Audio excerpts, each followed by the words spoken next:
Hi guys, welcome back to my channel. My name is Uche and today I have a very wonderful guest with me and I am going to be allowing her to introduce herself so you will know her better and know what is cooking today. Can you please tell us your name, everything about your channel so people would know you and also subscribe to your channel?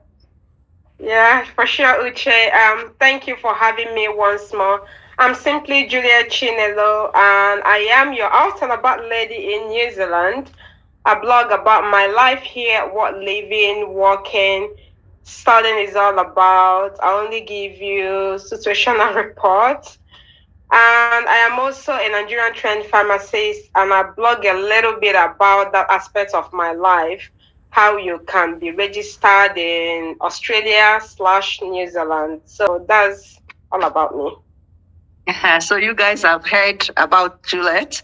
So what you need to do now is quickly go and subscribe to her channel. You don't want to miss all the juicy information she gets for anyone planning to migrate to New Zealand. All right, guys. And don't also forget to subscribe to my channel when you're done. So today, like the thumbnail said, we are going to be talking about strategies to land your job in New Zealand and also in Australia. So the table is open for Juliet to give us all the juicy information on how people outside New Zealand can actually get a job that they are looking for. Okay, guys, if you want to come to New Zealand, there are a lot of things you need to do in order to be seen by employers here in New Zealand. So the very first one I want to talk about today is that you should have the right CV and cover letter template. So if you go to my channel, I have done a little bit of blog around it on how your CV should be ATS compliant, so that when you log it into this website, it won't generate error message and it would actually get to the human interface level where the employer have to assess to see if you've got what they need and engage you. Another thing is that I would encourage you to do is not really mandatory, is if you know you've not holidayed here, that means people that have holidayed here, people that have visited here, that you are competing with to get those jobs that offer sponsorship will be an advantage. You do not have New Zealand reference. So these are among the things that would make employers not to consider you from overseas. So you have to kind of make your application stand out. I would say do your assessment if you're a graduate, so that your certificates will have the New Zealand equivalent ascertained. The assessing body here is NZQA. So when they assess your overseas qualification, they would be able to say this BSc in microbiology is equal to New Zealand level 6. So that when you do the application, an employer sees it that, oh, New Zealand educational equivalent level 6. So that will give that touch of New Zealand on your CV, if that makes sense. Unlike you just putting application through, not having holidayed here, not having a touch of New Zealand, not even having New Zealand reference. So these are the few things I could wrap my head around that would make you stand out to these employers to see you and recruit you from overseas. Okay. So I think for Australia is similar, but in terms of the assessing body, because different occupations have different assessing bodies, so it's left for whoever that really want to migrate to oversee, whether it's Australia or New Zealand, to take advantage of that to assess their document. And when you mentioned the resume and cover letter, I so much talk about cover letter because cover letter is an opportunity for you to sell yourself to your employer. You have to let your employer know who you are, and you have to also bring out that strength. What makes you tick? What makes you different from people that are in New Zealand or Australia? Why should we take you? So that is where you would sell yourself more to have an advantage. So thank you very much for that. I really appreciate it. Another thing I want to ask, I don't want this video to be so long first, because we're going to be doing it in episodes, guys. So once you finish my own, you're going to see her.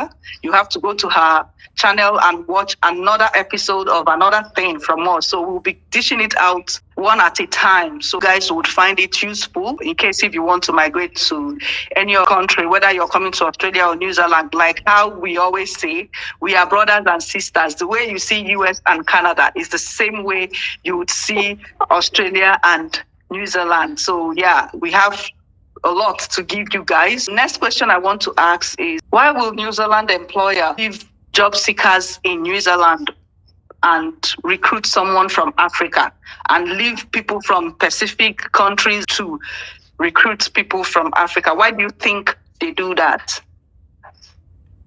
Uche, that's a very big deal that we need to be very honest and very open about. Yeah. And I would try my best to just give you the situational report how it is. Okay. You guys know Australia is a continent. And when it comes to this continent, it's Australia and New Zealand that are the first world countries or the developed countries in this continent, if that makes sense to you. So that means we have Fiji, we have Samoa, we have Papua New Guinea, and all other countries in this continent. Yeah. And they are very close. And if you permit me to say, the cultural similarities, since they are in the same continent, will be close. While African continents, the cultural similarities are close. So for those people migrating for a greener pasture, their target is Australia and New Zealand. So for employers to actually leave people that are closer, just checking the map. If they want to sponsor somebody from Samoa or Papua New Guinea to come here and work. So for these employers, in as much as they need that workforce, you and I know they want to mitigate their troubles and they want to keep expenses to the BRS minimum. So they would prefer, if they could source for the talent in Samoa or surrounding countries, they would prefer to pay flight ticket or sponsor somebody that probably understands a little bit about what is happening in this continent to come over than going all the way to a different continent. So for you to stand that chance, that means you need to be put in more work. Yes. Yeah, and that more work, if you ask me, is if you check most of the recruitment that they do in Australia and New Zealand from overseas, yes, Nigerians, Africans can get here. But you have to be a highly skilled person, like a skill that is highly sought after, that they cannot get within the surrounding countries. It won't make sense to you. For you to have the opportunity to be employed, you must have had a touch of multinational. That's working with a company that is, or any of the 5 big Gs, that they can say, okay, this company working ethics and everything is up to the level we want. So we would employ this person. For example, if they want, they will be saying, we are lacking doctors here.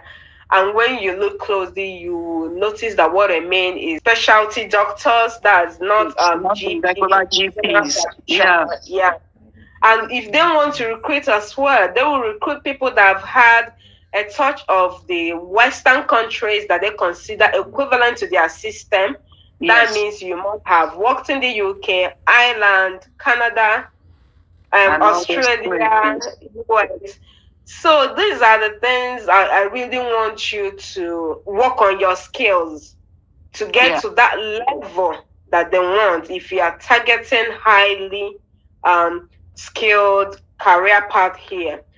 And other people that might stand a chance of getting recruited here are jobs that nobody wants to do.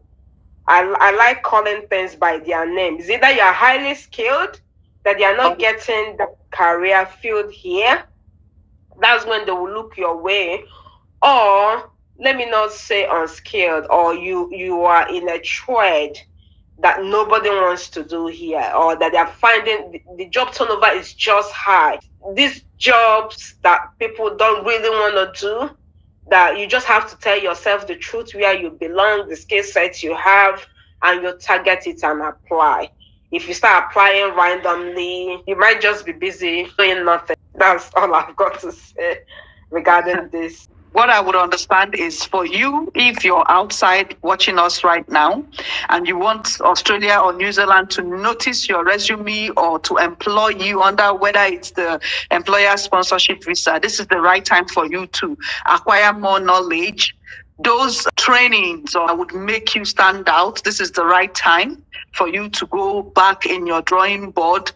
Get those trainings. It mustn't be from Australia. It can be from UK. It must be from any other first world country, just to boost your chances that when they see your resume, they know, okay, you have similar trainings with what they are looking for, which would also make your resume stand out. Thank you for agreeing to do this with me, because I know a lot of people want to actually move to New Zealand or Australia, but they don't know where to start from because there's a lot of information out there.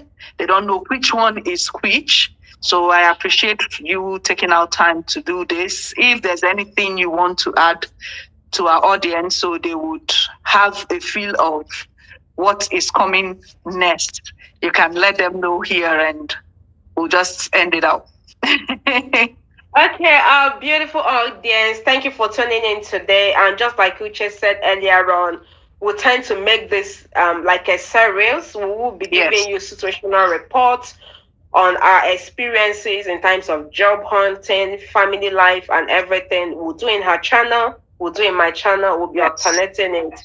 And all what we'll be bringing to you is just exactly how things are, if you want to tell yourself the truth and make that headway. And thank you once more for watching.